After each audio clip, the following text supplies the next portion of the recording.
កើតណើតមកជាកូនអ្នកក្រជីវិតតស៊ូគ្មានថ្ងៃឈប់សម្រាព្រឹកឡើងធ្វើការទាំងហត់នឿយយប់មកស្ងៀមស្ងាត់លាក់ភ្នែកទឹកភ្នែកម្ដាយឈឺឪពុកចាស់ទៅរាល់ថ្ងៃបំណុលជុំវិញគ្មានអ្នកណាជួយចិត្តចង់ហើរតាមក្ដីស្រសា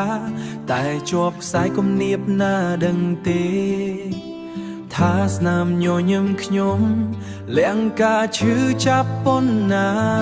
គំនាបគ្រួសារធ្ងន់លើភ្នំខ្ញុំទ្រាំរហូតស្ទើរដាច់ដង្ហើមដើរម្នាក់ឯងក្នុងផ្លូវងងឹតតែត្រូវញញឹមព្រោះខ្លាចម៉ែបារម្ភចង់សម្រាមម្ដងតែធ្វើមិនបានព្រោះជីវិតមិនអោយខ្ញុំចោះចាញ់ទោះបេះដូងបែកជាច្រើនដុំក៏ត្រូវរស់ដើម្បីគ្រួសារមិនខ្លាំងមានពេលដើរលេងសប្បាយខ្ញុំនៅធ្វើការរហូតដល់យប់ជ្រៅលុយរកបានមិនទាន់កក់ក្ដៅដៃក៏ត្រូវឆាយគ្រប់បញ្ហា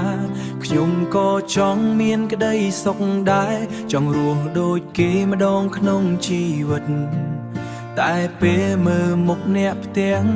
ខ្ញុំមិនអាចបោះបង់បានទេគំនាបគ្រួសារធ្ងន់លើភ្នំខ្ញុំទ្រាំរហូតស្ទើរដាច់ដង្ហើមដើរម្នាក់ឯងក្នុងផ្លូវងងឹតតែត្រូវញញឹមព្រោះខ្លាចម៉ែបារម្ភ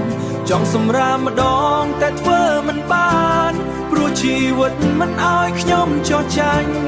ទោះបេះដូងបែកជាច្រើនដុំក៏ត្រូវរស់ដើម្បីគ្រួសារបើថ្ងៃណាខ្ញុំហត់ពេកបើថ្ងៃណាខត់ពេកសូមអោយមានអ្នកយល់ចិត្ត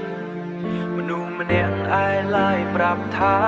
ហត់ក៏សម្រាកបានដែរគំនាបគ្រួសារធ្ងន់លើភ្នំ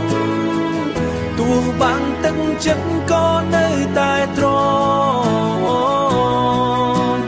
ជីវិតអ្នកក្រមិនសូវមានចម្រើនមានតែតស៊ូទាំងទឹកភ្នែកបើថ្ងៃមួយខ្ញុំបានជោគជ័យ